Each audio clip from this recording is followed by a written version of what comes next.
Alors je vais vous montrer, regardez, si on se penche là et qu'on regarde au pied de l'arbre, on a un bout d'écorce. Et là on voit très bien une galerie qui a été creusée par les scolytes adultes pour venir pondre des larves dans l'écorce. Et donc les larves en grossissant, eh bien, font mourir l'arbre.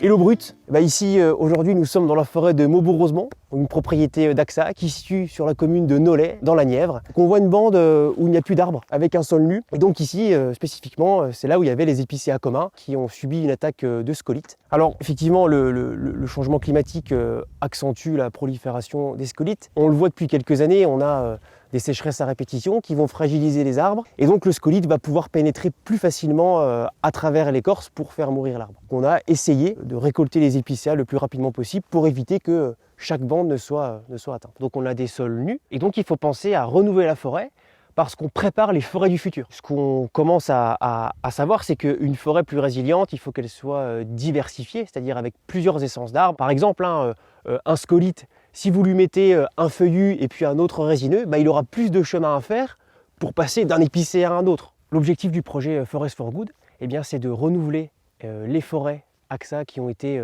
endommagées par le scolyte de l'épicéa. Et donc plusieurs parties prenantes, industrie du bois, gestionnaires forestiers, associations environnementales, usagers de la forêt, vont concevoir de nouvelles méthodes de renouvellement forestier avec de la régénération naturelle et de la plantation, et en mixant les deux.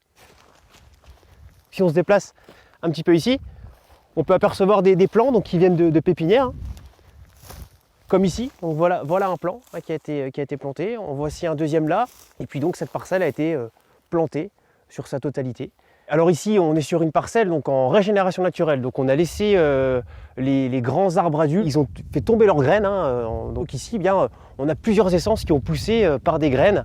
Et là, maintenant, on va voir une autre méthode de renouvellement qui va mixer la plantation, donc des plants issus de pépinières, avec la régénération naturelle. Donc on a des arbres pas forcément alignés, on le voit ici.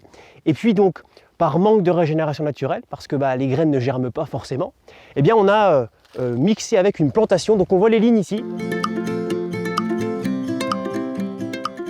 Le monde forestier travaille dans l'incertitude, parce qu'une décision qui peut être prise maintenant, l'année prochaine, elle peut être remise en question à cause du changement climatique. Mais moi, j'ai vraiment cette envie et cette volonté de donner le meilleur de moi-même pour adapter nos forêts, pour qu'on ait de la forêt, parce que la forêt permet d'améliorer la qualité de l'air, permet de fournir du bois, permet de préserver la biodiversité. Donc tous ces services, j'essaye de les valoriser au quotidien dans ce que je fais.